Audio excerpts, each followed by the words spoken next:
Fala galera, vamos a um review do episódio dessa semana de Fire Force, e episódio 11.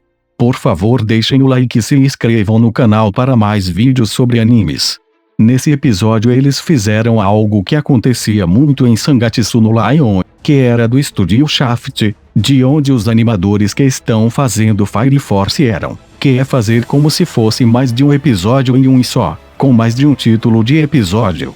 Pouco antes da metade do episódio, vemos o título que foi mostrado no final do episódio passado, que é esse que está sendo mostrado na tela. Mas depois, aos 16 minutos e 30 segundos, vemos outro título de episódio. Nesse episódio eu mudei minha opinião a respeito do Benimaru. Antes eu achava que ele era um arrogante. Agora continuo achando ele um arrogante, mas agora acho ele bem fodão.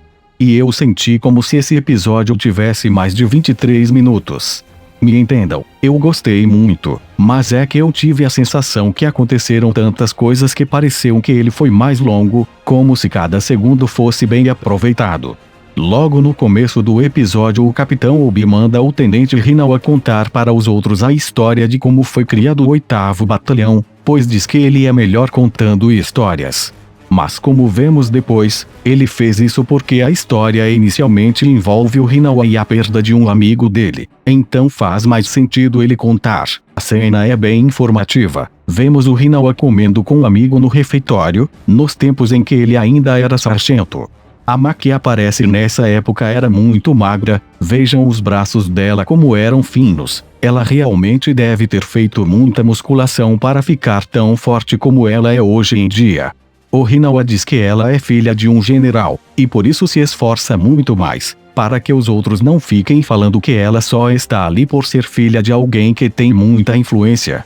Mas o próprio Hinawa diz que ela só está ali por causa disso e que todo esse esforço dela é em vão, pois ela não tem um perfil de soldado, ela é muito gentil.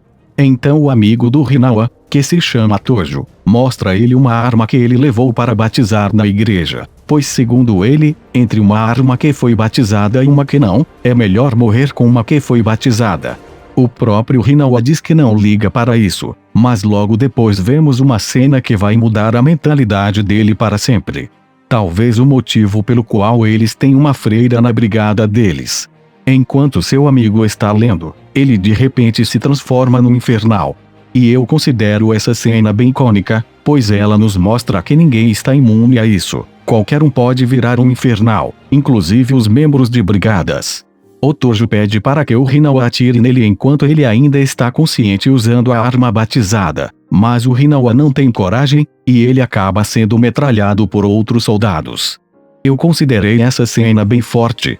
O Hinawa fica muito abalado com isso, pois não conseguiu realizar o último desejo de seu amigo antes dele morrer. O Hinawa passa o nome da arma que era do Tojo para o nome dele, para assim poder realizar o desejo dele, uma espécie de legado dele. Vemos então o Obi quando ele era só um membro dos bombeiros, o momento em que ele e o Hinawa se conhecerão.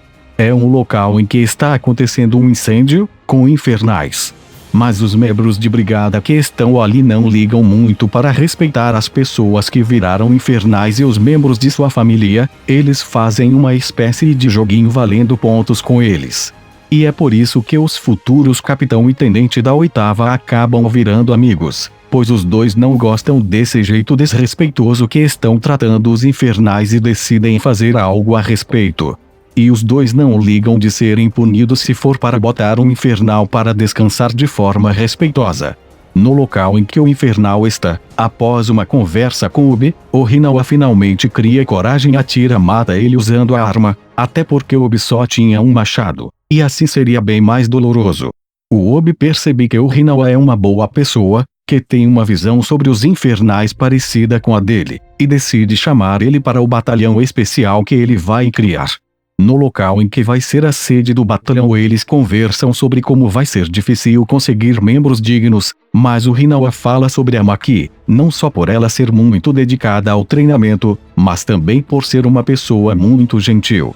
Maki inclusive fica emocionada ao saber que não foi levada para lá apenas pela sua habilidade. Então eles conversam sobre a primeira missão do 8º, que foi um caso bem suspeito que aconteceu em Asakusa, que é a jurisdição do 7º Batalhão. Então eles decidem aparecerem lá de surpresa, pois o Benimaru não gosta de formalidades e burocracias. Antes disso, vemos o Benimaru indo para a sede da 7ª, e apesar desse jeito arrogante dele, todo mundo gosta dele. Então eu também mudei minha opinião a respeito dele. Se todos parecem gostar dele, ele não deve ser má pessoa. Vemos que o homem que iria virar o infernal chama o Beni para beberem juntos. Isso só faz a cena que iria acontecer ser ainda mais triste. De volta à sua brigada, o Benimaru dá o doce que a velhinha fez para ele a duas meninas que vivem lá pelo que parece. E então vemos o tenente da 7ª, Sagamiya Konro, que é o homem que estava com ele na reunião dos capitães no episódio passado. É mostrado então o segundo título do episódio, e daqui para frente é mais focado no Benimaru, e tenho que dizer que gostei muito. É engraçado como em poucos minutos ele já se tornou um dos meus personagens favoritos.